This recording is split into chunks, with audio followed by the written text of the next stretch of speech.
సమయంలో మనం వాక్య పరిచర్య కొరకై చేరి వచ్చాము. ఈ మధ్య కాలంలో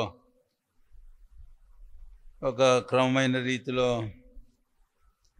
అంటే ఒక పుస్తకము, ఒక అంశము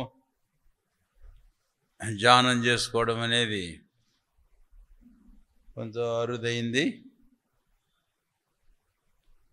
మరి ప్రార్థించగా ప్రవచితమై ఈ వత్సరం ఇది మొదలుకొని చిన్న ప్రవక్తల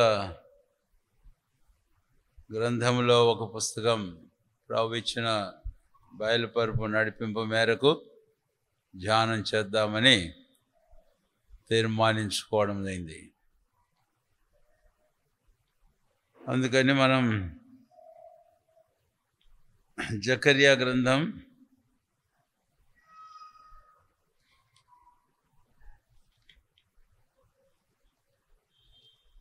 1వ అధ్యాయానికి వద్దాం. జకర్యా గ్రంథం 1వ అధ్యాయం. ఈ సాయంకాలం కొరకు మనము మొదటి 6 వచనాలు మార్చి చదువుకుందాము.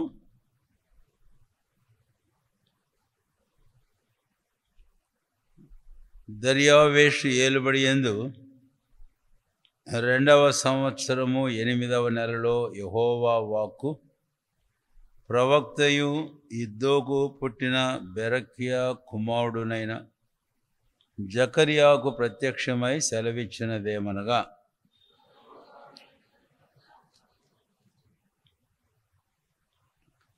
కాబట్టి నీవు వారితో ఇట్లను సైన్యములకు అధిపత్యకు యెహోవా సెలవిచ్చినదేమనగా, మీరు నా తట్టు తిరిగినలా నేను మీ తట్టు తిరుగుదునని సైన్యములకు అధిపత్యకు యెహోవా సెలవిచ్చుచున్నాడు. ఇదే సైన్యములకు అధిపత్యకు యెహోవా వాక్కు.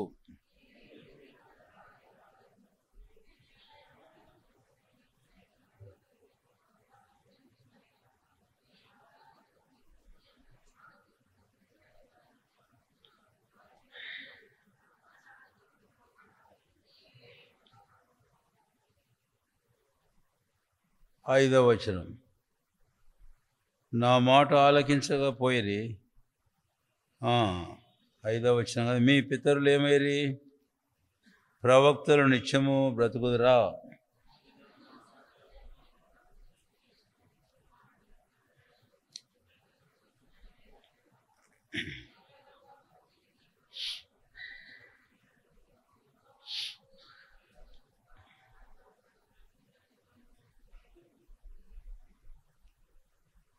ప్రార్థన చేసుకుందాం. ప్రభు సాయం కొరగా ఇది మొదలుకొని మనం ఈ గ్రంథ ధ్యానాన్ని మనం ఆరంభించుకుంటుండగా మీ వ్యక్తిగత ప్రార్థనలు కూడా ప్రార్థించండి. వారంలో ఆయా సమయాలలో ప్రభు సమయం ఇచ్చే కొలది, ప్రభు సహాయం లేనిది, ప్రార్థన లేనిది మనం ఏమీ చేయలేం. బోధించడం కానీ అర్థం చేసుకోవడం కానీ విధేయత చూపడానికి సిద్ధపడడం కానీ సాధ్యం కాదు. విశేషంగా ఇర్మియా గ్రంథం 33వ అధ్యాయం 3వ వచనంలో అక్కడ మనం చూస్తాం, నీవు నాకు మొరపెట్టుము, నీవు గ్రహింపలేని గూఢమైన సంగతులు నేను నీకు తెలియపరిచెదను. మన ప్రభు చక్కని వాగ్దానాలు మనకి ఇచ్చాడు, ఇంకెన్నో ఉన్నాయి. వాటిని చేపట్టి మనం ప్రార్థన చేసుకుంటూ ఈ పుస్తకం యొక్క ధ్యానంలో మనం ముందుకు వెళ్దాం. ప్రార్థన చేసుకుందాం. ప్రియమైన మా తండ్రి, వాక్య పరిచర్య కొరకై ఈ దినాలలో మీ గ్రంథంలోని చిన్న ప్రవక్తల గ్రంథాల్లో ఈ జకర్యా గ్రంథమును మాకు మీరు చూపించారు, ధ్యానించ నడిపింపునిచ్చారు. ఆ మేరకు ఈ పుస్తకాన్ని మేము ధ్యానించి ఆరంభించుకొనిచుండగా మీ సహాయాన్ని దయచేయండి. మీరు ఇవ్వకపోతే మేము ఏమీ పొందలేం. మీరు బయలుపరచకపోతే, ప్రత్యక్షకపోతే మేము ఏది కూడా గ్రహించలేము. మేము ఒప్పుకొంచున్నాం, మా మటు కేవలం నిష్ప్రయోజకులం, ఎంతో హద్దుబాటుకు వెళ్ళే వారమని ఒప్పుకొంచున్నాం. ఈ దేవుని గ్రంథాన్ని మాకు ఇచ్చారు, ప్రవక్తలను ఇచ్చారు, వారి ప్రవచనలు మాకు రాసి ఉంచారు.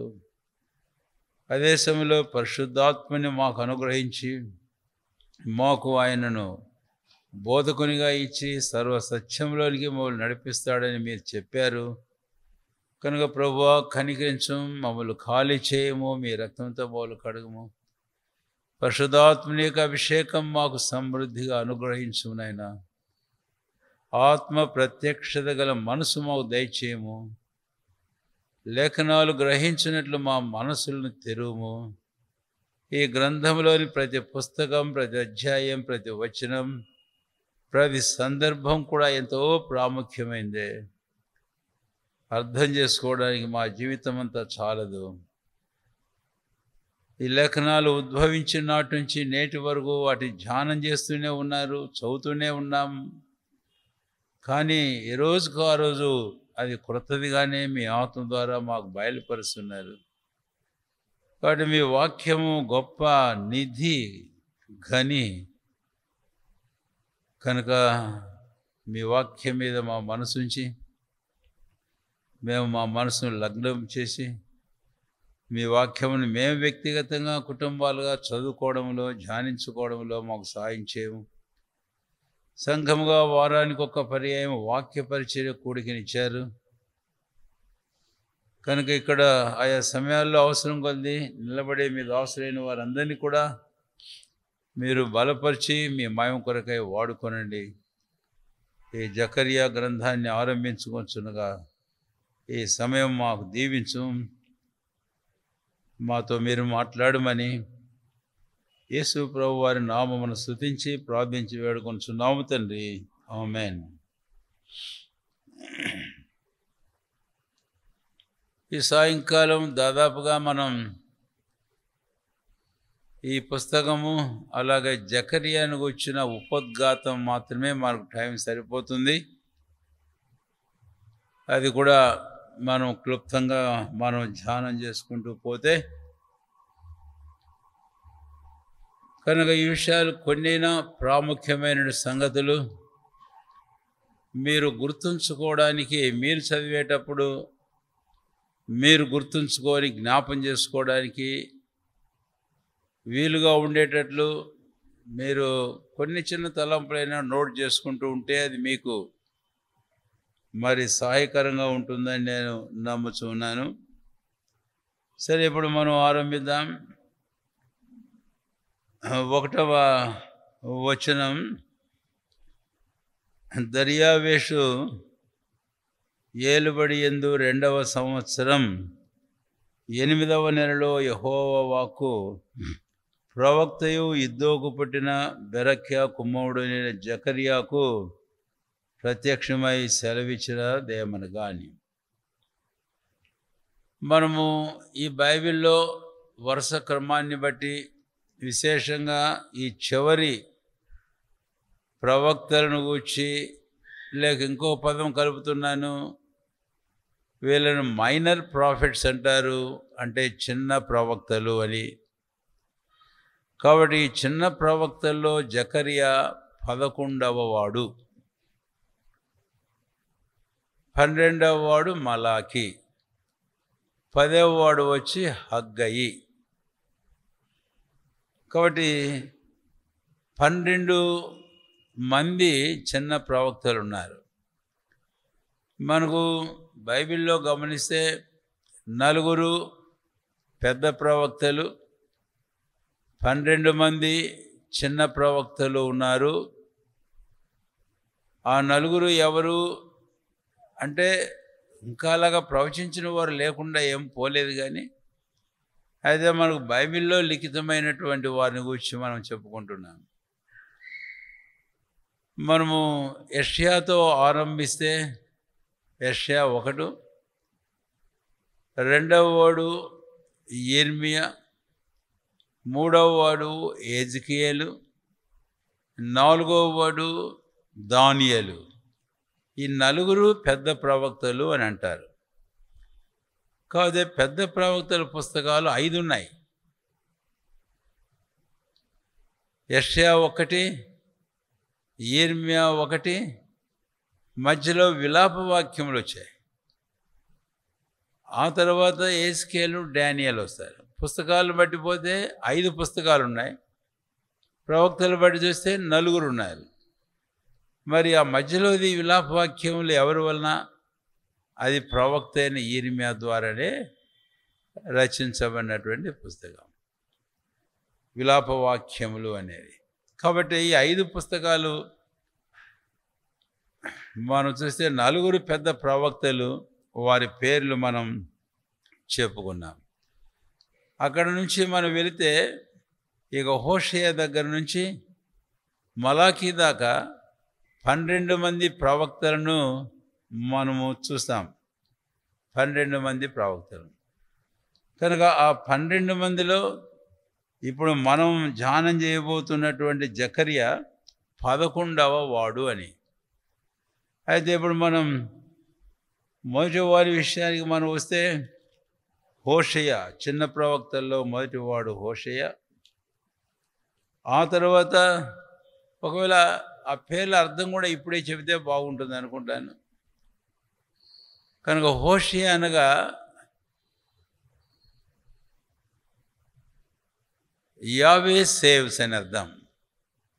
అంటే యేసు రక్షించును అన్నటువంటి అర్థం హోషేయ. హోషేయ తర్వాత మనకు హోషేయకు మనం బైబిల్లో పాత నిబంధనలో ఒక ఆయన పేరు ఉంది. ఆయనకు జాషువా, మోషే శిష్యుడు, పరిచారకుడు, నూను కుమారుడని యెహోషువ, ఆయనకు హోషేయ అనే పేరుంది. కనుక జాషువా అన్న హోషేయ అన్న జీసస్ సేవ్స్ అని అర్థం. రెండవది యోవేలు ప్రవక్తను గురించి మనం చూస్తాం. యోవేలు అంటే యావే ఈజ్ గాడ్, అంటే యెహోవాయే దేవుడు అన్నటువంటి అర్థం యోవేలుకు ఉంది, రెండవ ప్రవక్తకు అని. మూడవ ప్రవక్తకు మనం వస్తే ఆయన పేరు ఆమోసు అని. కనుక ఆమోసు అనగా భారం భరించువాడు, బర్డన్ బేరర్ అని. బర్డన్ అని అదే సమయంలో బర్డన్ బేరర్ అని అంటారు. ఒకవేళ భారం భరించేవాడనే విషయానికి వెళితే మన ప్రభు అయిన యేసుక్రీస్తు వారికి కూడా ఆ పేరుంది. ఆయన మన భారములన్నీ భరించాడు అని మనం చూస్తాం. ఇది మూడవ ప్రవక్త. తర్వాత నాలుగవ ప్రవక్త వెళితే చిన్న ప్రవక్తల్లో ఓబద్యాను గురించి మనం చూస్తాం. ఓబద్య అంటే పాత నిబంధనలో కూడా యేసు ప్రభు వారి వంశాలు ఓబేదు. ఓబేద్ అనగా సేవకుడు అని అర్థం. అయితే ఓబద్య అని అంటే అక్కడ చివరిలో ఓబద్య వస్తుంది. యా అంటే యెహోవా అని అర్థం. కాబట్టి సర్వెంట్ ఆఫ్ జెహోవా, యెహోవా సేవకుడు అని ఓబద్యాకు పేరు. నాలుగవ వాడైన ఓబద్య. తర్వాత ఐదవ వాడైనటువంటి యోనాను గురించి మనం చూస్తాం. యోనా అంటే పావురము అని అర్థం. యోనా అంటే పావురము అని అర్థం. ఈయనకెందుకు ఈ మంచి పేరు వచ్చిందో మనకు అర్థం కాదు. ఎందుకు అని అంటే యోనా చరిత్రను బట్టి వెళితే ఒక చోటికి పొమ్మంటే ఇంకో చోటికి పోతున్నాడు. అలాంటి ఆయన కూడా యోనా అనే పావురము అనే పేరు. పావురం అంటే ఏంటో మనకు తెలుసు, బైబిల్ ఆదికాండం నుంచి కొత్త నిబంధన వరకు. కనుక అది ఎలాంటి మరి పక్షి అనేది ప్రభు అయిన దేవునికి ఆయన లెక్కలో ఎంతో పవిత్రమైన పక్షి అనేది కూడా మనకు అర్థమవుతుంది. కాబట్టి యోనా అంటే పావురము. ఈయన పరిచర్య ఇదంతా చూస్తే కనుక మనం ఆయనకి పేరు ఎలాగా అని కొంచెం ప్రశ్న వస్తుంది. కానీ బట్ అల్టిమేట్గా పేరుకు తగ్గట్టు తాను చక్కగా ప్రభు కొరగా జీవించాడు. ఎన్నో ఆయన 5. ఇప్పుడు 6వ ఆయనకు వెళితే మీకా అనేది మనం చూస్తాం. మీకా మనము యూదా దేశం నుంచి చెరలోనికి తీసుకొని పోబడినటువంటి యవనస్తుల విషయానికి వస్తే నలుగురు ముఖ్యంగా మనకు రాయబడ్డారు. దానియేలు మినహాయిస్తే మిగిలిన ముగ్గురు ఉన్నారు. ఏం పేర్లు ఆ ముగ్గురి పేరు? ఏం పేరు? ఏం వినపడడం లేదు కదా. ఆయన షద్రకు మెషకు అబేద్నెగో అని కల్దీయుల పేరు చెప్పాడు. హిబ్రూ పేర్లు చెప్పు నాయన. అజర్యా, హనన్యానేనా, మిషాయేలు. కాబట్టి అందులో ఆ ఒక పేరు యొక్క అర్థం ఇందులో కూడా ఉంది. ఏమిటి అని అంటే వాళ్ళు వేరే ఒకటి మిషాయేలు అనే మాటకు మనం గమనించినట్లయితే కనుక ఈ మీకా అనేటటువంటిది ఆ ప్రొనౌన్సియేషన్ బాగా సరిపోతుంది. సరే, మీకా అనగా అర్థం ఏమిటి అని అంటే ఎవరు యెహోవా వంటి వాడెవరు? Who is like Jehovah. Who is like Jehovah. యెహోవా వేల్పుల్లో నీ వంటి వాడు ఎవడు? కాబట్టి మీకా అనగా అర్థం ఏంటంటే యెహోవా వంటి వాడు ఎవడు అని. ఈ పదాలు నేను విడగొట్టి మీకేం ఉచ్చరించడం లేదు, ఊరికే వ్రాయబడినట్లు మీకా అని నేను చదువుతున్నాను. వాస్తవంగా దానికి మై యాహ్ అనే 2 పదాలు ఉన్నాయి. సరే, ఆ తర్వాత మనం వెళితే నహూము ఎన్నోవాడు? 7వ. 7 నహూము చిన్న ప్రవక్త 7వ. నహూము అనగా అర్థము కన్సోలేషన్ అని అర్థం. వాస్తవంగా 7వ వచనం 1వ అధ్యాయానికి వస్తే యెహోవా ఉత్తముడు, శ్రమదినమందు ఆయన ఆశ్రయదుర్గం, తన యందు నమ్మికించు వారిని ఆయన ఏరు. కాబట్టి నహూము అనగా కన్సోలేషన్. ఇది మన ప్రభు కూడా ఈ పేరు ఉంది. లూకా సువార్త 2వ అధ్యాయంలో ఇశ్రాయేలు ఆదరణ కొరకై కనిపెట్టువాడు. కాబట్టి కన్సోలేషన్ అంటే ఆదరణ. అక్కడ అదే మాట వ్రాయబడింది. కనుక ప్రభు అయిన క్రీస్తుకు వర్తించే పేరు ఇది కూడా నహూము అని అంటే. ఆ తర్వాత 8వ వాడ హబక్కూకు. హబక్కూకు అంటే కనుక కౌగలించుకొనివాడు లేక హత్తుకొనివాడు అని అర్థం. ఇది మన ప్రభు అయిన యేసుక్రీస్తు వారు అదే చేశారు. ఆయన అంటాడు కదా యెషయా గ్రంథంలో, ప్రవక్తల ద్వారా పిలిచాడు, తర్వాత పరమగీతంలో, ఇంకా ఎన్నో సందర్భాల్లో ఉపమానాల ద్వారా కూడా మనకు అర్థమవుతూ ఉంది. కనుక ఆ విషయాన్ని నేను చెబితే లూకా సువార్త 15వ అధ్యాయంలో ఒక తండ్రి 2 కుమారుల గురించిన ఒక ఉపమానం చెప్పాడు. తప్పైన కుమారుడు తిరిగి ఇంటికి వచ్చినప్పుడు ఏం చేశాడు? తండ్రి అతని మెడ మీద పడి కౌగిలించుకొని ముద్దు పెట్టుకున్నాడు. కనుక హబక్కూకు అని అంటే one who embraces or clings, హత్తుకొనేటివాడు. నిజంగా ఇది మన జీవితంలో ఎంతో ప్రాముఖ్యమైనటువంటి విషయం అని. తర్వాత ఎన్నోవాడు?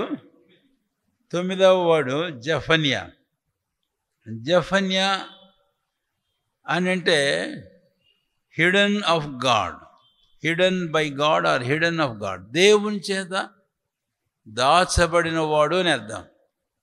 మనకు తెలుసు ఇర్మియా గ్రంథంలో ప్రభు అయిన దేవుడు తన ప్రవక్తలైన వారిని దాచిపెడితే ఇంకా ఎవరు కూడా వారిని కనుగొనలేకపోయారు అనే సంగతి మనకు ఇర్మియా గ్రంథంలో బాగా చక్కగానే వ్రాయబడింది. కాబట్టి రాజు ఆజ్ఞాపించాడు వారిని పట్టుకొని చంపాలి అని, పట్టుకోండి అని. 36వ అధ్యాయం ఇర్మియా గ్రంథం 26వ వచనం చివరి భాగానికి వస్తే, యెహోవా వారిని దాచెను, లేఖికుడైన బారూకును ప్రవక్త అయిన ఇర్మియాను పట్టుకున్న వాళ్ళని రాజవంశస్థుడు యెరహ్మెయేలుకును అజ్రీయేలు కుమారుడైన సెరాయాకును అబ్దియేలు కుమారుడైన షెలెమ్యాకును రాజు ఆజ్ఞాపించును గాని యెహోవా వారిని దాచెను. కొన్నిసార్లు సామెత చెప్తారు, రాజు తలుచుకుంటే దెబ్బలకు పరువు అని. ఇక్కడ రాజు తలుచుకున్నా ఏం కుదరలే. ఎందుకు కుదరదు రాజు తలుచుకున్నా అంటే దేవుడు వారిని దాచిపెట్టాడు.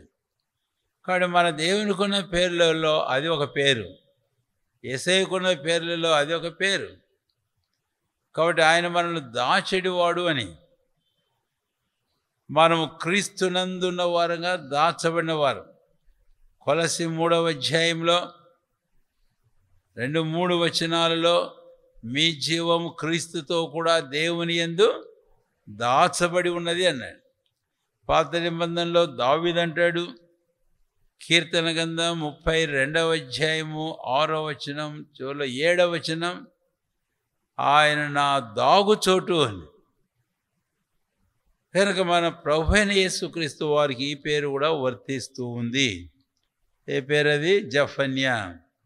అంటే ఇక్కడ దేవుని కాపుదలకు గుర్తు అనేది మనకు అర్థమవుతుంది. తర్వాత 10వ వాడు హగ్గయి అని. హగ్గయి అనగా విందు అని అర్థం, లేకపోతే పండుగ అని అర్థం. హగ్గయి అంటే పండుగ అన్నటువంటి అది, లేక విందు అనేది. కనుక చాలా మంచి పేరే. మన ప్రభు అయిన దేవునికి మళ్ళీ వర్తిస్తుంది ఆ పేరు. కానీ మన ప్రభు అయిన యేసుక్రీస్తు వారు ఎవరు? యెషయా గ్రంథంలో 25వ అధ్యాయాన్ని మనం వెళ్ళినప్పుడు విందు ఒకటి దేవుడు సిద్ధం చేశాడట. ఆ విందుకు రమ్మని చెప్పి మరి చాలామందిని ఆహ్వానించినట్టున్నారు. అది క్రొవ్విన వాడితో చేయబడిన విందు. ఆ ద్రాక్షారసం చాలా శ్రేష్టమైన ద్రాక్షారసం చేయబడిన విందు. ఈరోజు మనం బల్లని పెట్టుకుంటాం మధ్యలో. ప్రభువైన క్రీస్తు అన్నాడు, ఇది నా శరీరం మీ కొరకై ఇవ్వబడింది, ఇది నా రక్తం అనేకుల పాప క్షమాపణ కొరకై చిందించబడింది.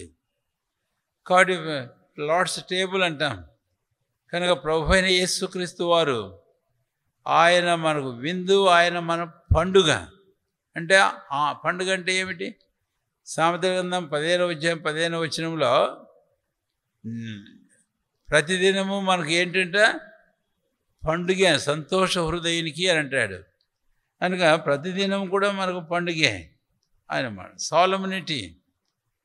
కనుక ఇశ్రాయేలు దేవుడు నియమించిన సాలమ్ అపాయింట్మెంట్ డేస్ ఉన్నాయి, పండుగ దినాలు. కాబట్టి మన ప్రభువైన క్రీస్తుకు కూడా ఈ హగ్గయి అనే పదం వర్తిస్తుంది అని. ఇప్పుడు 11వ ప్రవక్తకు మనం వచ్చాం, జకర్యా. జకర్యా అనగా యెహోవా జ్ఞాపకము చేసుకొనును అనేది. ఇంకో పదం కూడా చెప్పు, యెహోవా జ్ఞాపకము చేసుకొనెను. The Lord remembers or the Lord hath remembered. కాబట్టి యెహోవా జ్ఞాపకము చేసుకొనును, ఆయన జ్ఞాపకము చేసుకున్నాడు అని. 115వ కీర్తనలో మనం గమనిస్తే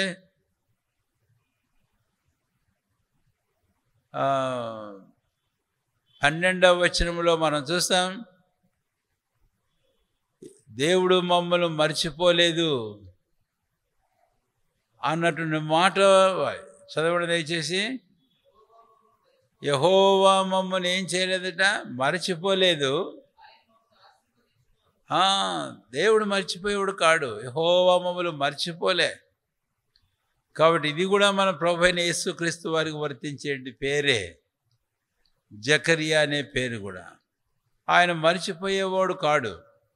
కొన్నిసార్లు అనుకుంటాం, సియోను ఏమనుకున్నది? యెషయా గ్రంథం 49వ అధ్యాయంలో యెహోవా నన్ను మరచి ఉన్నాడు అని అనుకున్నది.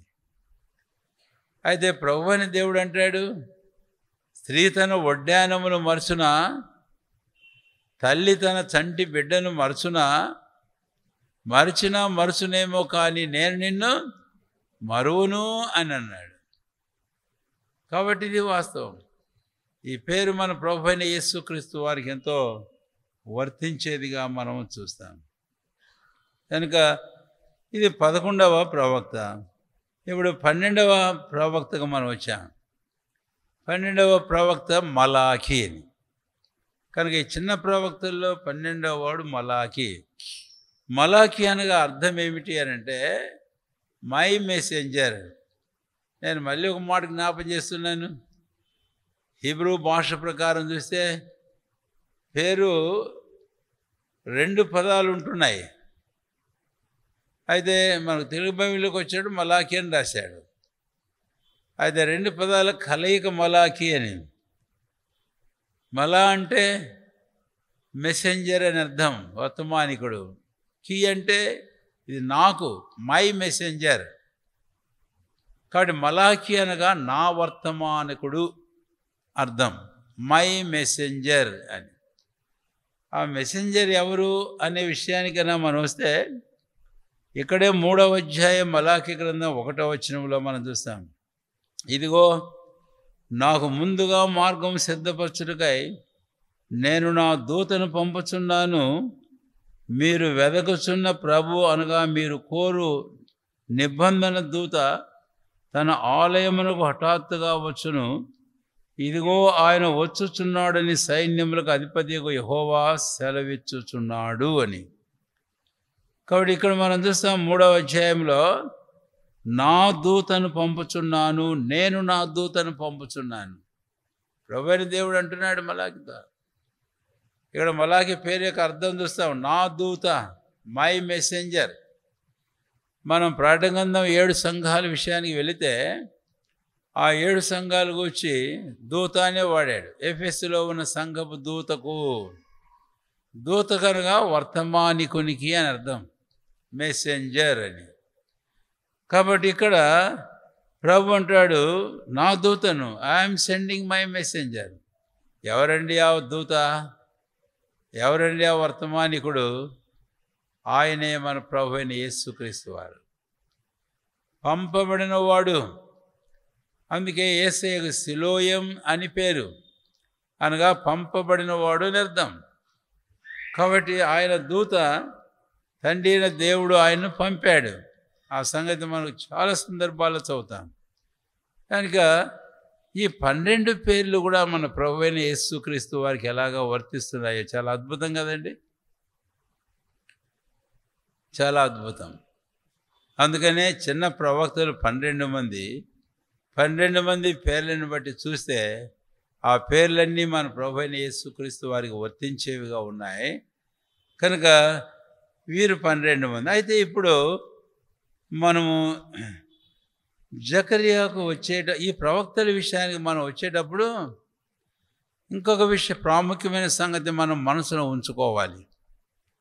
ఏమిటి అంటే వీళ్ళు ఏ ఏ కాలంలో పరిచర్య చేశారు అనే విషయం. ఎందుకంటే జకర్యాను గూర్చి 1వ అధ్యాయంలో దర్యావేషి ఏర్పడింది 2వ సంవత్సరము అని అంటాడు.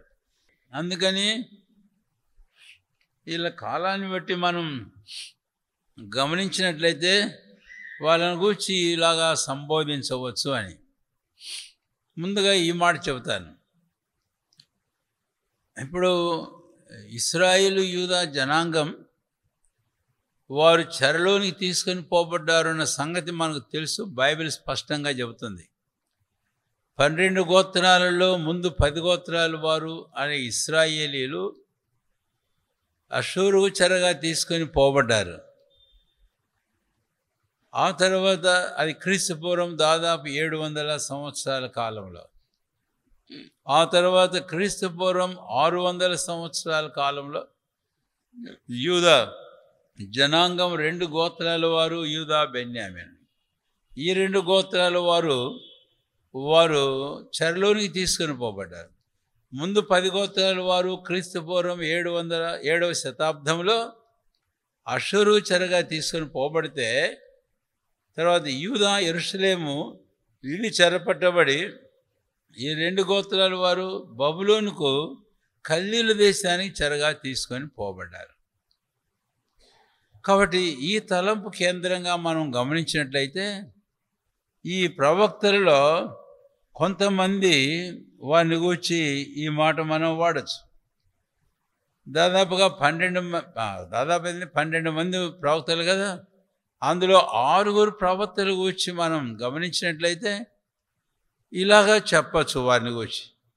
6గురిలో కొందరేమో మరి ప్రీ ఎగ్జైల్ అంటారు. ప్రీ ఎగ్జైల్ అంటే వీరు చెరగా తీసుకొని పోబడక ముందు ఉన్నటువంటి ప్రవక్తలు ప్రవచించిన వారు. తర్వాత రెండవది ఎగ్జిలిక్ ప్రాఫిట్స్ అంటే చెరలో ఉన్నటువంటి ప్రవక్తలు, వాళ్ళు కూడా చెరపట్టుబడి తీసుకొని పోబడ్డారు. అది రెండవ గుంపు. ఆ తర్వాత మూడవది చెరకాలం తర్వాత యూదా ఇశ్రాయేలు జనాంగం తిరిగి తేబడిన తర్వాత వారి స్వదేశానికి వారి మధ్య పరిచయం చేసిన ప్రవక్తలు పోస్ట్ ఎగ్జైలిక్ ప్రాఫిట్స్ అంటారు. పోస్ట్ ఆపరేషన్ అంటారు చూడు, ప్రీ ఆపరేషన్, ఆపరేషన్ ముందు, తర్వాత ఆపరేషన్, తర్వాత పోస్ట్ ఆపరేషన్ అంటారు కదా. అట్లా ఈ చెర అనేటటువంటిది మనం ఒక కేంద్ర బిందువుగా తీసుకుంటే, చెరకు ముందు దాదాపుగా వాళ్ళకు చెరకు పోయే కాలంలో ముందున్నటువంటి ప్రవక్తలు దాదాపుగా దగ్గర. ఆ తర్వాత చెరపట్టబడిన తర్వాత చెరలో ఈ ప్రజలకు పరిచయం చేసిన ప్రవక్తలు, ఆ తర్వాత చెర విముక్తి జరిగింది, శేషం తిరిగి వచ్చారు. వచ్చిన తర్వాత వారి మధ్య మళ్ళీ వారి స్వదేశంలో వారికి పరిచయం చేసిన ప్రవక్తలు ఉన్నారు. కాబట్టి ఆ విషయానికైనా మనం వెళితే కొంత మీకు జ్ఞాపం చేస్తాను. 6గురు గురించి ముందు చెప్పి తర్వాత ఇంకొక 6గురు వచ్చి, ఈ చెరకు ముందు దగ్గరగా చెరకు ముందు వారికి పరిచయం చేసిన ప్రవక్తలు, తర్వాత వారు చెరగా తీసుకుని వీళ్ళు కూడా వెళ్ళిపోయి ఆ చెరలో వారికి ప్రవచించి పరిచయం చేసిన ప్రవక్తలు, ఆ తర్వాత దేవుని వాగ్దానం మేరకు వారి చెర విముక్తులై బయటికి తేబడిన తర్వాత మళ్ళీ వారి దేశానికి, అప్పుడు వారి మధ్య పరిచయం చేసిన ప్రవక్తలు ఎవరు? ఇది మనం స్పష్టంగా తెలుసుకోవడం చాలా ప్రాముఖ్యమైన విషయమే. అందుకని మనం గమనించినట్లయితే కనుక చెరకు ముందున్నటువంటి ప్రవక్తలు, దేవుని వాక్యం ఊరికి నేను జ్ఞాపం చేస్తున్నాను వారి పేర్లు. అంటే దగ్గరగా ఇక చెరకాలం సమీపిస్తుంది. ఆ కాలంలో వారి మధ్యలో ఉండి సేవ చేసినటువంటి ఆ ప్రవక్తలు, ఒకడు ఆమోసు, రెండవది హోషేయ, తర్వాత ఐజయ, యెషయా, నాలుగవది మీకా. ఈ 4 ప్రవక్తలు ఇశ్రాయేలు యూదా జనాంగం చెరగా తీసుకొని పోబడకముందు దగ్గరగా ఆ కాలం దగ్గరకు వచ్చింది అన్నప్పుడు వాళ్ళు ప్రవచించారు. ఒక యెషయాను గూర్చి మీకు జ్ఞాపం చేస్తే, ఎప్పుడు ప్రవచించాడు యెషయా? యేసయ్యను గూర్చి క్రీస్తు పూర్వం 700వ శతాబ్దంలో అని అంటాం. ఆ తర్వాత అప్పటికి ఇశ్రాయేల్ చెరగా తీసుకొని పోబడ్డారు. తర్వాత ఈ యెషయా మరి యూదా జనాంగం క్రీస్తు పూర్వం 6వ శతాబ్దంలో వారు చెరగా తీసుకొని పోబడ్డారు. కాబట్టి ఆ కాలం. కాబట్టి ఈయనతో పాటు ఇంకా ఉన్నారు. కాబట్టి ఆమోసు, హోషేయ, మీకా, ఈ 4, యెషయా, ఆమోసు, హోషేయ, మీకా 4. ఆ తర్వాత ఇంకా 2 గురించి మనం చెబితే, ఆ మేజర్ ప్రవక్తల్లో, పెద్ద ప్రవక్తల్లో యెహెజ్కేలు, దానియేలు, వీళ్ళిద్దరూ చెరలో ఉన్న ప్రవక్తలు. మనకు తెలుసు దానియేలు చెరగా తీసుకొని పోబడ్డాడు కదా కల్దీ దేశానికి. అవును, నిజమే. కాబట్టి ఆయన కల్దీల దేశంలోనే ఇంకా జీవితం అంతా గడిపాడు. ఒక యవ్వనస్తుడిగా వెళ్ళిపోయాడు. తర్వాత ఆ జీవిత కాలం అంతా అక్కడే ఆయన గడిపాడు. ఆ తర్వాత యెహెజ్కేలు తాన దర్శనాల్లో తానే స్పష్టంగా మాట్లాడతాడు. నేను కెబారు నది తీరం నుండగా నాకు ఈ దర్శనం కలిగింది. అది ఎక్కడ కెబారు నది తీరం? కల్దీ దేశంలో. కాబట్టి వీళ్ళిద్దరూ ఎగ్జిలిక్ ప్రాఫిట్స్, అంటే చెరలో ఉన్న ప్రవక్తలు. ఆ చెరలో ఉన్నటువంటి దేవుని ప్రజలను వారు పరిచయం చేయడానికి వారితో కూడా వీరు కూడా తీసుకొని పోబడ్డారు అనేది ఒకటి. అయితే ఇక్కడ మరొక మాట జ్ఞాపం చేయాలి. అంటే చెర అయిపోయిన తర్వాత తిరిగి వచ్చారు. చెర శాశ్వతంగా లేదు కదండి. యూదా జనాంగానికి వచ్చి యిర్మీయా ముందే చెప్పాడు, 70 సంవత్సరముల తర్వాత వారిని దర్శిస్తాను, నేను వారిని తిరిగి బయటికి తీసుకొని వస్తానని మనకందరికీ తెలుసు కదా. కనుక ఆ 70 సంవత్సరముల కాలము వారు చెరలో ఉన్నారు. అయిన తర్వాత చెరలో నుంచి వారు బయటికి తీసుకొని రాబడ్డారు. అది మాదీ పారసీకుల రాజ్య పాలనలో. కాబట్టి చాలామంది వచ్చేసారు అక్కడి నుంచి.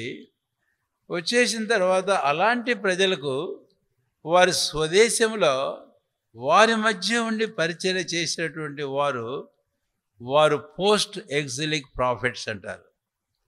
చెర తర్వాత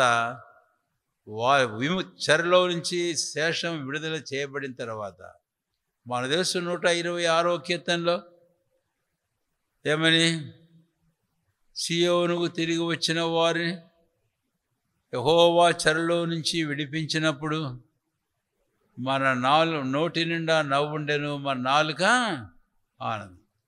అప్పుడు వారి మధ్య పరిచర్య చేసినటువంటి వారు వీళ్ళు హగ్గై ఒకడు, జకర్యా ఒకడు, మలాకి ఒకడు.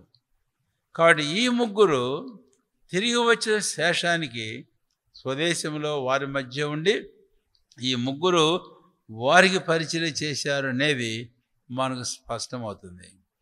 మీరు ఎంత మాత్రం లెక్క పెట్టుకుంటున్నారో నాకు తెలియదు, కానీ ఎవరో ఒక్కరు మిస్ అయ్యారు. ఎవరు వారు అని నేను అడుగుతున్నా. చాలా కష్టమే ఈ ప్రశ్న మీద జవాబు. కష్టమేం కాదు, వాళ్ళ పేర్లు కూడా నేను చెప్పాను కాబట్టి. ఎవరు మిస్ అయ్యారు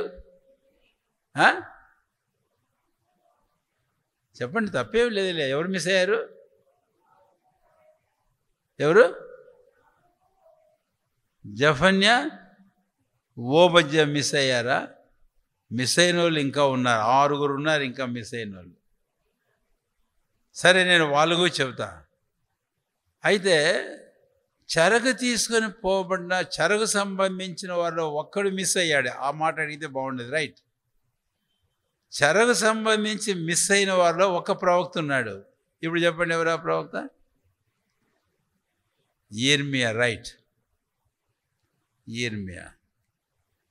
యిర్మీయాను కల్దీలు రాజైన ఆయన తీసుకొని పోలే, ఉండని ఈ దేశంలోనే చెప్పాడు.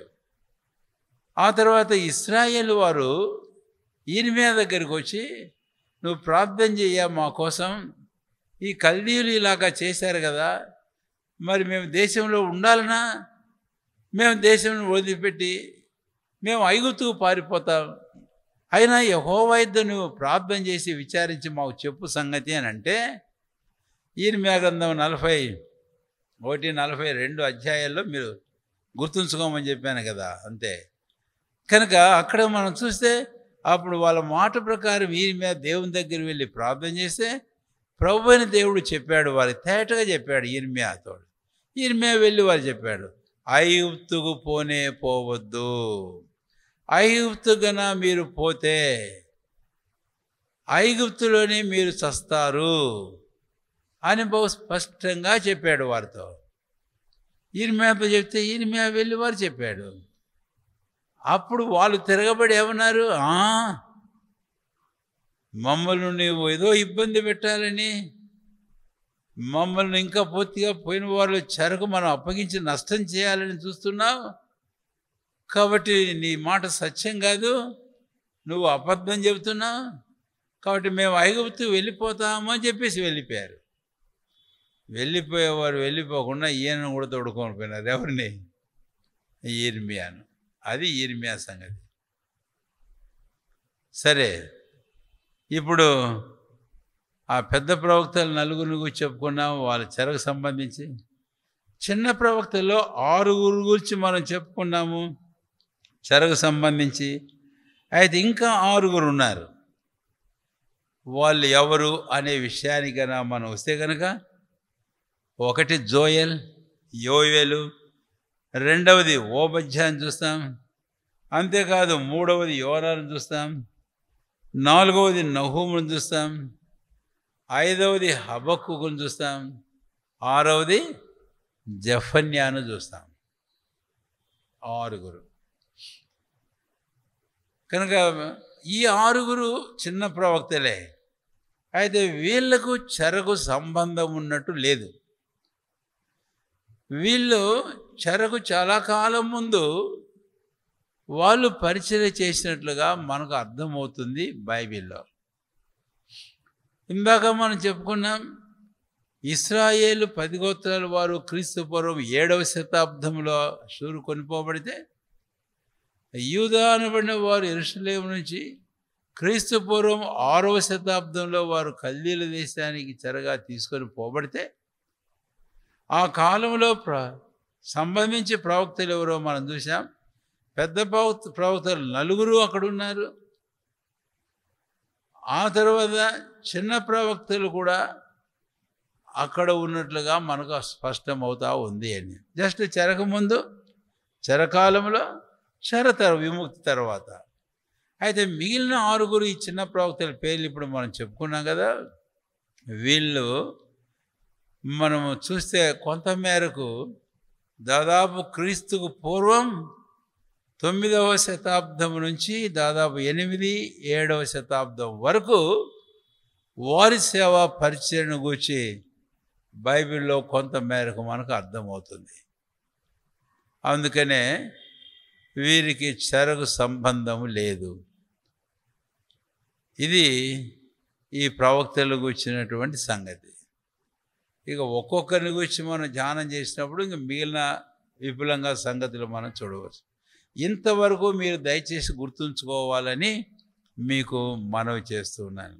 సరే, మళ్ళీ రిపీట్ చేయండి. నేను అది ఆ మొదటి తలంపు. మనం ముందుకు వెళ్ళాలి. జకరియా గ్రంథం.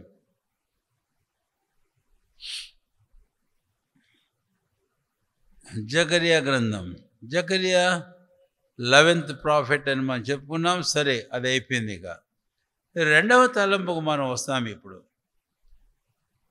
జకరియా అనే పేరు యొక్క అర్థానికి మనం వస్తాం. ఇందాకనే మనం చెప్పుకున్నాం కాబట్టి మళ్ళీ ఎక్కువ ఏం చెప్పుకోం దాని గురించి. జకరియా అనగా ది లార్డ్ రిమెంబర్స్, యెహోవా జ్ఞాపకము చేసుకొనును, యెహోవా జ్ఞాపకము చేసుకున్నాడు అనేది. ఇది బైబిల్లో చాలా సందర్భాల్లో మనం చూస్తాం. తన ప్రజలైన వారు ఎన్నో సమయాల్లో అవిధేయులై తిరుగుబాటు చేసినప్పటికీ, ప్రభువుకు అపనమ్మకస్తులైన సందర్భంలో కూడా దేవుడు వారిని ఎంత మాత్రం ఏం చేయలేదట, మరచిపోలేదు. నేను ఎఫ్రాయిమును గూర్చి హోషేయ గ్రంథంలో ఒక మాట మనం చూడడం చాలా మంచిది అనుకుంటాను. ఆయన ఎఫ్రాయిమును గూర్చి ఏమన్నాడు అనే విషయం 11వ అధ్యాయము హోషేయ గ్రంథం. 11వ అధ్యాయం నేను 8వ వచనం చదువుతాను. ఎఫ్రాయిము, నేనెట్లు నిన్ను విడిచిపెట్టుదును, ఎట్లు విస్మరింతును, అద్మాను వలె నిన్ను నేను ఎట్లు చేతును, సెబోయిమునకు చేసినట్టు నీకు ఎట్లు చేతును, నా మనసు మారినది. ఇలాగా ప్రభువైన దేవుడు చెప్పడం మనం గమనించినట్లయితే, ఎఫ్రాయిమును గూర్చి తనకి ఎంత జ్ఞాపకం ఉందో, తనకి ఎంత చింత ఉందో అన్న సంగతి మనకు తేటగా అర్థమవుతూ ఉంది అని. ఎఫ్రాయిము, నేను నిన్ను ఎట్లు మరుతును. ఇంకో సందర్భంలో ఇంకా చాలా బలంగా మాట్లాడాడు ప్రభువైన దేవుడు. అది ఇక్కడేనా లేకపోతే ఇర్మియాలోనా అని. ఇర్మియా గ్రంథం చూద్దాం, ఒకవేళ అక్కడ ఏమైనా మనకు ఆ వచనం దొరుకుతుందేమో. ఇర్మియా గ్రంథము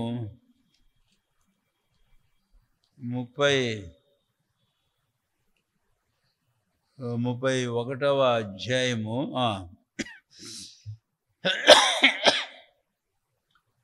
9వ వచనం చివరి భాగం చదువుతున్నాను. ఇశ్రాయేలుకు నేను తండ్రిని కానా, ఎఫ్రాయిము నా జ్యేష్ఠ కుమారుడు కాడాను. ఇంకో మాట ఇంకా చాలా బలంగా ఉంది. నేను నిన్ను జ్ఞాపకం చేసుకుంటుంటే నా కడుపు మంటగా ఉంది నాకు అన్నట్లు. అంటే అంత బాధ. అందుకని 20 వచ్చిన ఎన్నో అధ్యాయం 20 వచ్చిన 31వ అధ్యాయం ఇర్మియా 20వ వచనం చదువుతారు ఏమన్నా ఒకరు బిగ్గరగా? ఇర్మియా 31:20 బిగ్గర చదవండి.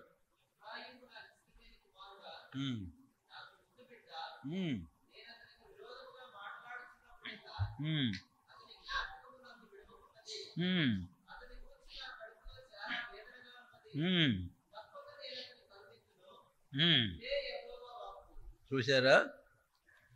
అతని జ్ఞాపకము నన్ను, అంటే నేను మర్చిపోలే అతన్ని, నేను అతని జ్ఞాపకం చేసుకుంటూనే ఉన్నా. చెప్పడం ఆశ్చర్యం. ప్రభునందు పిల్లరా, ప్రభు మనల్ని మర్చిపోయేవాడు కాడు. ప్రజలు మర్చిపోయినారు కానీ ఇశ్రాయేలీలు అయితే దేవుడు వారిని ఎప్పుడు మర్చిపోలే. ఆ మాట కూడా జ్ఞాపం చేయడం మంచిదే కదా. ఇశ్రాయేలు దేవుణ్ణి ఎలాగా మర్చిపోయాడు అనే విషయం హోషేయ గ్రంథంలో మనకు ఒక మాట ఇలాగ ఉంది.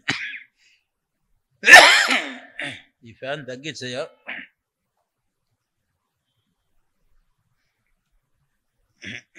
హోషేయ గ్రంథం 8వ అధ్యాయం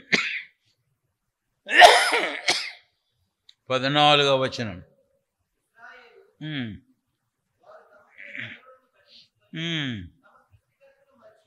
సాలింగ్ అంతే, ఎక్కువ వద్దులేండిగా.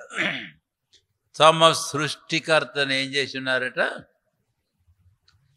వారు మర్చిపోయినా ప్రభు అయిన దేవుడు వారిని మర్చిపోని అపారమైన ప్రేమ. ఏమని చెప్పగలం?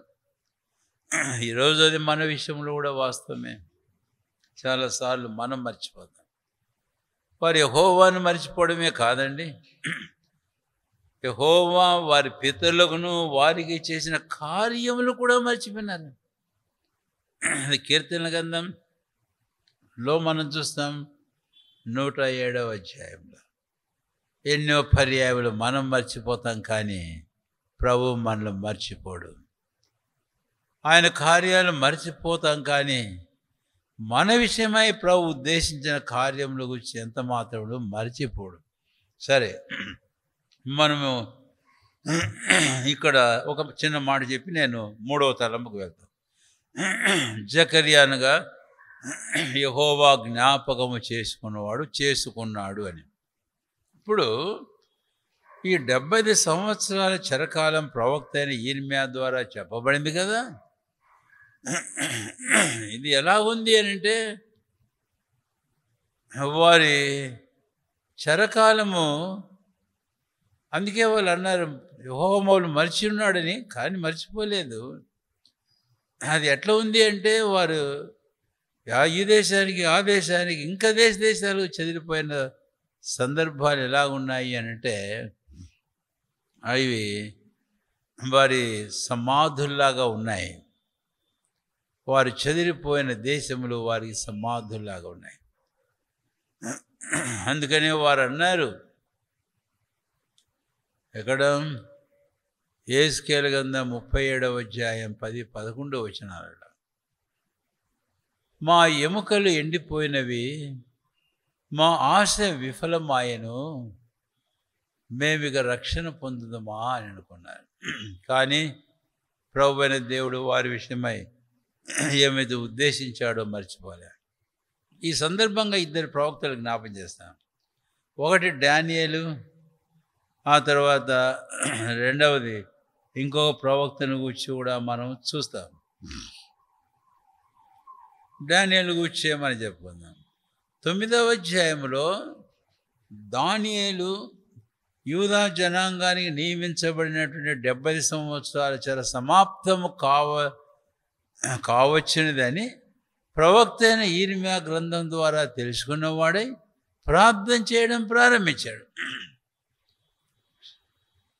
మనకు తెలుసు దేవుడు ఎంత అద్భుతంగా కార్యం చేశాడు కనుక కోరెషు మనసును ప్రేరేపించాడు, ఆజ్ఞ పుట్టించాడు. కాబట్టి మీరు మీ దేశాన్ని వెళ్ళి మీ దేవుడిని యెహోవాకు మందిరం కట్టించుకోకండి అని. దేవుడు మర్చిపోలేదు వారిని.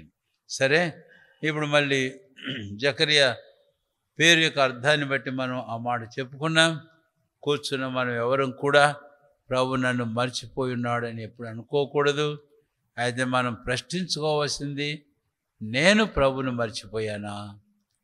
నేను నా కొరకై ప్రభు చేసిన కార్యాలు నేను మర్చిపోయానా? ఆ సంగతిని గురించి మనం ప్రశ్నించి పరీక్షించుకోవాలి. ప్రభు మర్చిపోయినాడా అని నువ్వు అసలు ఆలోచన చేయాల్సిన అవసరమే లేదు. అయితే మనం మర్చిపోయినామా ప్రభును, ప్రభు కార్యాలను? ప్రభుకి ఇష్టలుగా నమ్మకంగా ఉండే విషయంలో మనం ఏం మర్చామా అనే సంగతిని మనం ప్రశ్నించుకోవాల్సిన ప్రాముఖ్యమైన విషయం అది అని. తర్వాత ఇక్కడ జకరియా గ్రంథం 1వ అధ్యాయం మరొక తలంపుకు మనం వద్దాం. రండి దయచేసి 1వ వచనం.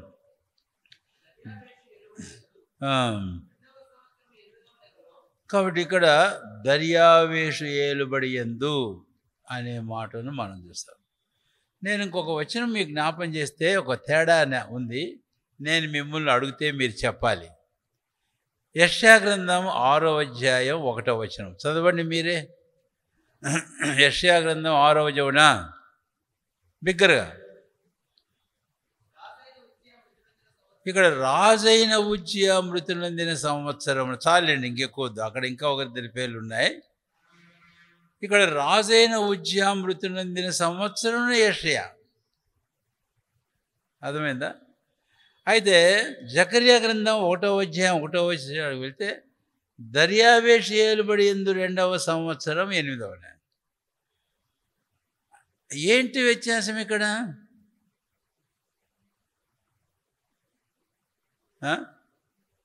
ఏంటి అంటే వీళ్ళ పరిచర్యకు ఒక మార్క్, అంటే మనం అంటుంటాం కదా ఏమని, లొకేషన్ అయిన తర్వాత ఆడిపోతే అక్కడ ఏదైనా ఒక ల్యాండ్ మార్క్ అంటామే, ల్యాండ్ మార్క్. కాబట్టి వీళ్ళు ఈ ప్రవక్తలు వారి పరిచర్యకు ఒక మార్క్ ఏంటి అని అంటే, యెషయా ప్రవచనము, ఆయన ప్రవక్త యెషయాకు పరిచర్యకు ఒక మార్క్ ఏంటంటే ఉజ్జియా మృతి నొందిన సంవత్సరం తర్వాత ఇంకా వాళ్ళు ఉన్నారు ప్రవక్త రాజులు. కాబట్టి ఆయన ఎవరు? ఉజ్జియా ఎవరు? అక్కడ మెన్షన్ చేసిన వీళ్ళు రాజులు ఎవరు? వారి ఇశ్రాయేలు యూదా రాజులు.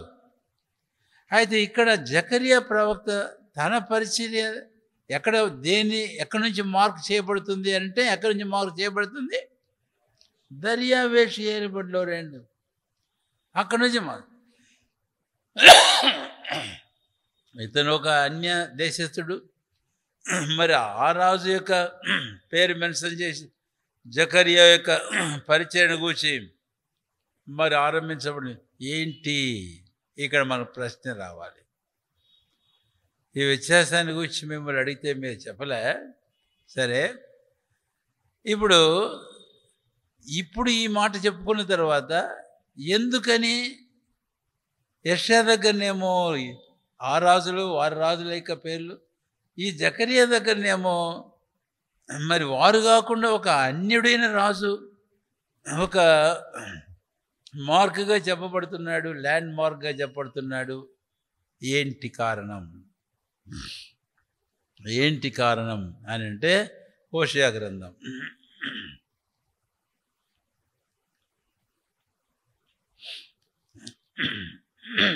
హోషేయ గ్రంథం 3వ అధ్యాయం 4వ వచనం అందరం కలిసి చదువుదాం. హోషేయ గ్రంథం 3వ అధ్యాయం 4వ వచనం. నిశ్చయముగా అందరం కలిసి ఇంతసేపా బిగ్గరగా, నిశ్చయముగా ఇశ్రాయేలీలు చాలా దినములు రాజు లేకయు అధిపతి లేకయు బలి నర్పింపకయు ఉందురు.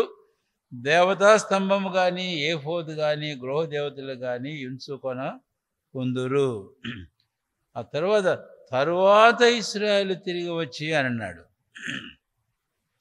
తర్వాత ఇశ్రాయేలు ఏం చేశారంటే అండి, తిరిగి వచ్చి. కాబట్టి ఈ కాలంలో ఇశ్రాయేలీలకు ఎవరు లేరు?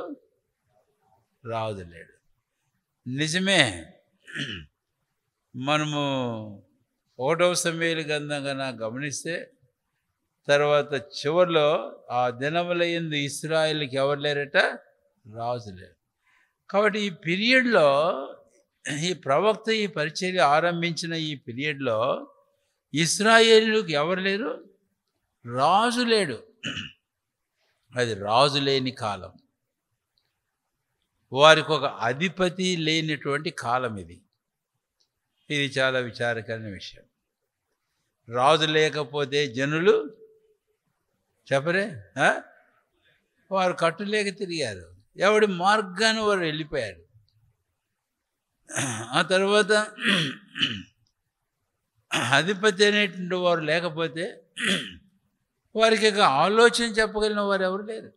ఒక్క వచనం మీకు జ్ఞాపకం చేస్తాను. 1వ దినవృత్తాంతములు 12వ అధ్యాయం 32వ వచనం. అందరూ తిరిపి చదవండి దయచేసి. 1వ దినవృత్తాంతములు 12వ అధ్యాయం 32. ఇశ్శాఖారీయుల గురించి చెప్పబడిన మాట. ఒకరెవరైనా బిగ్గరగా చదవండి. 1వ దినవృత్తాంతములు 12వ అధ్యాయం 32వ వచనం.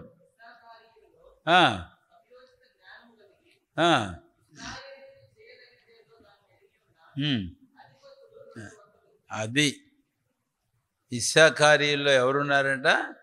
200 మంది అధిపతులు ఉన్నారు. ఒకప్పుడు ఉన్నారు. తర్వాత వారికి సమయోచితమైన జ్ఞానం ఉంది. ఏ విషయం? ఇశ్రాయేలీయులు ఎప్పుడు ఏం చేయాలా అన్నదాన్ని గూర్చి జ్ఞానం ఉండి ప్రజలను నడిపించిన అధిపతులు ఉన్నారు వాళ్ళు. అయితే ఒక కాలం వచ్చింది, చాలా దౌర్భాగ్యమైన పరిస్థితి. ఇశ్రాయేలుకు రాజు లేడు, ఇశ్రాయేలీయులకు అధిపతి లేడు. ఇలాంటి పరిస్థితి వారి జీవితంలో దాపురించినట్లుగా మనము చూస్తాం. ఇలాంటి పరిస్థితి. కాబట్టి హోషేయ గ్రంథం 3వ అధ్యాయం 4లోను, అదే హోషేయ గ్రంథం 10వ అధ్యాయం 3వ వచనంలో కూడాను ఇశ్రాయేలీయులకు ఎవరు లేరని చెప్పబడింది అని అంటే ఇశ్రాయేలుకు రాజు లేరు. కాబట్టి ఆ కాలమందు ప్రవక్త అయిన జకర్యా వారి మధ్య పనిచేస్తూ ఉన్నాడు అని. ఇప్పుడు ఇందాక నేను చెప్పాను. ఇప్పుడు వీళ్ళు ఏం చేశారు అని అంటే, ప్రవక్త అయిన యిర్మీయా ద్వారా చెప్పబడిన ప్రవచనం 70 సంవత్సరాల కాలం సంపూర్తి అయింది. ఆ సంపూర్తి అయిన తర్వాత ప్రభువైన దేవుడు ఆ యూదా జనాంగాన్ని కల్దీయుల దేశంలో ఉంచి తెచ్చాడు. ఇశ్రాయేల్లో శేషాన్ని కూడా ఆయన తెచ్చాడు. వారిని తమ స్వదేశానికి తీసుకొని వచ్చాడు. కానీ అయితే వారికి ఇప్పుడు ఎవరు లేరట? వారికి రాజులు లేరు అనేది మనం. రాజులు లేరు. తర్వాత దేవుడు తన కార్యం జరిగించే విషయంలో జెరుబ్బాబెలును యెహోషువని ఇలాంటి వారిని ఆయన ఏర్పాటు చేసుకున్నట్లుగా మనం చూస్తాం. కాబట్టి ఈ జకర్యా ప్రవక్త యొక్క ప్రవచనం అనేది దర్యావేషు ఏలుబడి యందు 2వ సంవత్సరం 8వ నెలలో ఈ ప్రకారం జరుగుతూ వచ్చింది అని చెప్పబడినట్లు మనం చూస్తే, దీన్ని బట్టి మనకు 3వ తలంపు ఏమర్థమవుతుందంటే, ఆ దినముల యందు ఇశ్రాయేలీయులకు ఎవరు లేరు? రాజు లేడు అని. ఈ కాలం అది. సరే, అంతవరకు చాలు. మనం ఒకవేళ ఆపడం అంటే సాగడం అంటే ఇంకా కనీసం ఒక 3-4 తలంపులు ఈ ఉపోద్ఘాతంలో నేను చెప్పవలసి ఉంది. అయితే ఇంకొక చిన్న మాట చెప్పి నేను ముగించేస్తాను.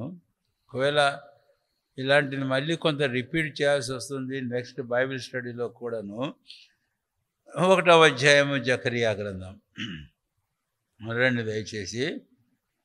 జకర్యా గ్రంథం 1వ అధ్యాయం 1వ వచనం. ప్రవక్తయు ఇద్దోకు పుట్టిన బెరక్యా కుమారుడు నైనా జకర్యాకు ప్రత్యక్షమై సెలవిచ్చినది ఏమనగా, కనుక ప్రత్యక్షమై సెలవిచ్చినది ఏమనగా, ఇక్కడ తన పేరుతో కూడా మరి ఇద్దరి పేర్లను మరి పరిశుద్ధాత్ముడు రాసి ఉంచాడు అనేది ఇక్కడ మనకు అర్థమవుతుంది అని. కాబట్టి బెరక్యా ఒకరు, తర్వాత ఇంకెవరండి, ఇద్దోకు అనేది ఇంకొకరు. ప్రవక్తయు ఇద్దోకు పుట్టిన జకర్యా కుమారుడైన జకర్యాకు, బెరక్యా కుమారుడైన జకర్యాకు. ఇక్కడ ప్రవక్తయు అని అన్నప్పుడు ఇద్దోకు ప్రవక్త లేక బెరక్యా ప్రవక్తనా అని కొన్నిసార్లు మనం సంశయిస్తూ ఉంటాం. కాదు, ప్రవక్తయు ఇద్దోకు పుట్టిన బెరక్యా కుమారుడైన జకర్యా. కాబట్టి ప్రవక్త జకర్యా. అయితే ఇక్కడ వారి తండ్రిని గూర్చి వారి తాతను గూర్చి మాట్లాడినట్లుగా మనం చూస్తాం. ఇప్పుడు వారి తాత ఎవరు అనే విషయానికి గన మనం వస్తే కనుక వారి తాత ఇద్దో. ఆ ఇద్దోకు ఈ జకర్యా నాయన పుట్టాడు. వాళ్ళ నాయన పేరు ఏం పేరు? బెరక్యా. ఆ బెరక్యా కుమారుడు ఎవరట? జకర్యా అనేది మనం అర్థం చేస్తాం. ఒకవేళ ఇద్దోకు గన మనం వెళితే ఒకవేళ తన అర్థానికి గన మనం వెళితే కనుక తనకు 2 అర్థాలు ఉన్నాయి. ఆ 2 పరస్పరం చాలా భిన్నంగా అనిపించింది నాకైతే, నేను వాటిని ధ్యానం చేసేటప్పుడు. ఆ ఇద్దోకుండే పేరు యొక్క 2 అర్థాలు ఏంటంటే, ఒకటేమో మైటీ. కొంతమంది పేర్లు పెట్టుకుంటుంటారు మైటీ అని. మైటీ అంటే బలవంతుడు అని అర్థం, మంచి పేరే. అయితే బలవంతుడు అనే పేరు బాగానే ఉంది, కానీ 2వ అర్థాన్ని మనం వెళ్తే హీబ్రూ భాష ప్రకారం ఇద్దోకు అక్కడ మరొక మాట ఏం రాయబడిందంటే ఆవిరి అని రాయబడింది. ఆవిరి. నిజంగా ఒక విషయంలో ఆవిరి చాలా శక్తివంతమైంది అని కూడా చెప్పచ్చేమో కదండి. సరేనా? అవునంటారా కాదంటారా? ఒక ఉదాహరణ చెప్పండి. ట్రైనా? ఓకే, చెప్పు. అదేనా మీరు చెప్పేది? రైలు బండేనా? అదేనా అంట? మరి అదే చెప్పు. అవునా? నేను గట్టిగా రైలు బండి. అది ఈ దినాల్లో కరెంట్ వచ్చింది. ఇంకంతకుముందు డీజిల్ ఉండే, అంతకుముందు బొగ్గు ఉండే, అంతకుముందు నీళ్ళు. అంటే ఆ రైలు బండి కానీ ఆ దినాల్లో బస్సులు కానీ ఇలాగ నడిచినాయి. ఎందుకంటే దట్ జనరేట్స్ ది పవర్. ఆవిరి, ఆ శక్తి ఉంది దానికి. కాబట్టి ఈ 2 అర్థాలు బాగానే ఉన్నాయి కదా. ఒకటి బలము, మైటీ, బలవంతుడు. 2వది ఆ బలం ఎలాంటిదో మనకు కొంచెం అర్థమయ్యేటట్టుగా ఆవిరి నేను చెప్పాను. అయితే ఇంకొక విషయం చెబితే చాలా భిన్నంగా ఉంటుంది. ఇంకొక విషయం ఏంటి అని అంటే, హోషేయ గ్రంథంలోనే మనం చూస్తే ఒక మాట ఇలాగా ఉంది. హోషేయ గ్రంథంలో ఇశ్రాయేలీయుల యొక్క భక్తిని గురించి మాట్లాడుతూ ఈ మాట అంటాడు. 6వ అధ్యాయం 4వ వచనం. హోషేయ 6:4. యూదా, నిన్ను నేనేం చేతును? తెల్లవారుగానే కనపడు మేఘం ఎగిరిపోనట్లు, ప్రాతకాలం పడు మంచు ఆరిపోనట్లు మీ భక్తి నిలవకపోను. అంతే కదా, భక్తికి పోచాడు. అంటే కొన్నిసార్లు ఆవిరి అలాగే ఉంటుంది. మనం మోద్దిస్తే ఆవిరి వచ్చింది కానీ పోయిందండి. యాకోబు మంచిగానే 4వ అధ్యాయం 14వ వచనంలో యాకోబు పత్రిక, మీ జీవం ఏపాటిది? కొంతలో కనపడి అంతలోనే మాయమైపోయే ఆవిరి వంటిది కదా. ఈ విషయానికైనా మనం వస్తే కనుక మరి ముందున్న ఆ 2 అర్థాలకు దీని అర్థం పోలిస్తే ఎట్లా అనేది ఒక ప్రశ్న. అయినా కూడా ఇది ఇద్దో. సరే, ఇద్దోకి ఎవరు పుట్టారు అని అంటే చెప్పండి, ఎవరు పుట్టారు ఇద్దోకు? బెరక్యా పుట్టాడు. బెరక్యా అనేటటువంటి పేరుకు అర్థం ఏంటంటే యెహోవా చేత ఆశీర్వదించబడినవాడు అని అర్థం. ఇది చాలా చక్కని మాట. ఒక పెద్ద మలుపు ఈ కుటుంబంలో రావడం అనేది మనం చూస్తాం. నిజమే, ఆ మనిషి బలవంతుడు కనుక ఆ మనిషి ఎలాంటి వాడో మనం చెప్పుకున్నాం. అయితే రెండవ విషయానికి మనం వస్తే కనుక ఆ మనిషి ఆవిరి వంటివాడు. అంతలోనే కనపడి అంతలోనే మాయమైపోయేయండి ఆవిరి. మరి అలాంటి వాడి విషయం ఏంటి అని అంటే వానికి పుట్టాడు ఇంకొకడు బెరక్యా. కాబట్టి యెహోవా చేత ఏమైనాడట? ఆశీర్వదించబడ్డాడు. కాబట్టి దేవుని యొక్క జోక్యం. అందుకనే మనం చెప్పగలం, రోమీయులు రాసిన పత్రిక 9వ అధ్యాయం 16వ వచనంలో అక్కడ పౌలు అపొస్తలుడు ఒక మాట అంటాడు, పొందగోని వాని వలనైను పరిగెత్తు వాని వలనైను పోరాడు వాని వలనైను కాదు కానీ కరుణించు. ఇప్పుడు ఈ 2 పేర్లు కనుక మనం అక్కడ ఆ వచనానికి అన్వయిస్తే నిజంగా పొందగోరుతున్నాడు, పరిగెత్తున్నాడు అంటే బలం వాడుతున్నాడు, శక్తిని ఉపయోగంలో కార్యసాధన పెట్టాడు. అయినా కాదు. ఇప్పుడు రెండవ అర్థాన్ని చూస్తే ఆవిరి ఎంత బలహీనమైంది, ఏం చేయగలిగింది అలాంటి వ్యక్తి. అయితే ఇప్పుడు దేవుని ఆశీర్వాదం అక్కడ కలుగుతుంది. అందుకే పొందగోరు వాని వలనైనా ప్రయాసపడి వాళ్ళని కాదు కానీ మరి ఎవరి వల్ల అంటే కరుణించు దేవుని వల్లనే అవుతుంది దేవుని ఆశీర్వాదం. కాబట్టి ఆ ఇద్దో తన కొడుకు ఏమని పేరు పెట్టుకున్నాడు అని అంటే, ఇలాంటి నా పరిస్థితిలో నాకు పుట్టిన కొడుకు యెహోవా ఆశీర్వాదం చేతలేబట్టాడు. సరే, ఇప్పుడు అలాంటి వానికి పుట్టినవాడు ఎవరండి? జకర్యా పెట్టాడు. చాలా అద్భుతమైన విషయం. ఇతను పరిచయం చేసిన కాలాన్ని వచ్చి మనం చెప్పుకున్నాం. అంటే వీరు కల్దీ దేశం నుంచి విడుదల పొంది బయటకు వచ్చారు.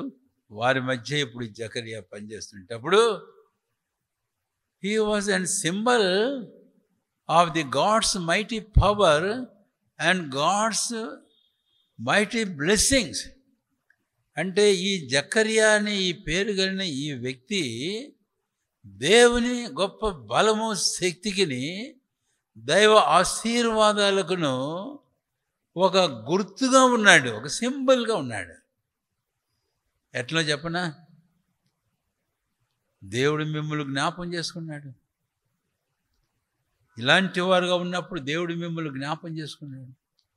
దేవుడు మిమ్మల్ని జ్ఞాపం చేసుకున్నాడు. నేను కాస్త వెనక్కి వెళ్ళిపోతే కనుక తర్వాత ఇక్కడికి వచ్చిన ఏది ఇశ్రాయేలు విషయానికి వచ్చిన అశూరీయుల విషయంలో, తర్వాత యూదా జనాంగం ఈ కల్దీల దేశం విషయంలో యూదా జనాంగానికి వచ్చినా కూడా నేను ఒక వచనం చూపిస్తే బాగుంటుంది. యిర్మీయా గ్రంథం, యిర్మీయా గ్రంథం 2 దయచేసి రైట్. యిర్మీయా గ్రంథం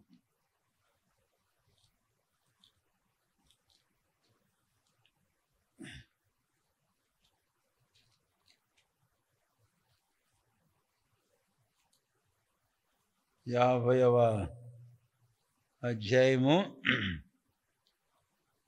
యిర్మీయా గ్రంథం 50వ అధ్యాయము 33వ వచనం అండి. 33వ వచనం.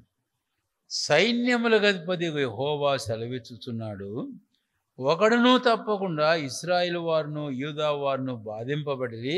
ఇక్కడ ఇద్దరు వచ్చారు, ఇశ్రాయేలీలు అషూరు, యూదా బబులోను కల్దీల దేశం. వారిని చెరపట్టిన వారందరూ వారిని గట్టిగా పట్టుకొనుచున్నారు. చూచారా? వారిని చెరపట్టిన వారు వారిని గట్టిగా పట్టుకుంటున్నారు. వారిని పోనిచ్చుటకు ఏం చేయరట? సమ్మతింపరు. ఇప్పుడు 34 వచనం అందరం కలిసి చదువుదాం. వారి విమోచకుడు బలవంతుడు, సైన్యములకు అధిపతి యెహోవా అని ఆయనకు పేరు. భూమికి విశ్రాంతి కలజేయుటకును బబులోను నివాసులను కలవరపరచుటకును ఆయన బావుగా వాదించి వారు వ్యాజ్యములను ఏం చేశాడు? కడముట్టించిన యెహోవా మాట ఇదే. కాబట్టి ఇక్కడ మనకు బహు చక్కగా అర్థమవుతుంది అని. ప్రభువైన దేవుడు ఎంత ఆశ్చర్యంగా, అష్షూరీయులు వారికంటే, కల్దీయులు వీరికంటే బలవంతులు, వారిని పోనీయరు, ఇష్టపడరు. ఆయన వారికంటే బలవంతుడైన మన దేవుడు, విమోచకుడు వారికంటే బలవంతుడు, వారిని ఏం చేశాడు? విడిపించాడు. కాబట్టి జకర్యా వాళ్ళ మధ్య తిరుగుతుంటే ఇట్టి దేవుని యొక్క అద్భుతమైన మహత్తరమైన శక్తికిని, ఆయన మహత్తరమైన కార్యమునకు ఆయన ఒక గుర్తుగా, ఒక సింబల్, ఒక సిగ్నల్గా ఆయన ఉన్నాడు.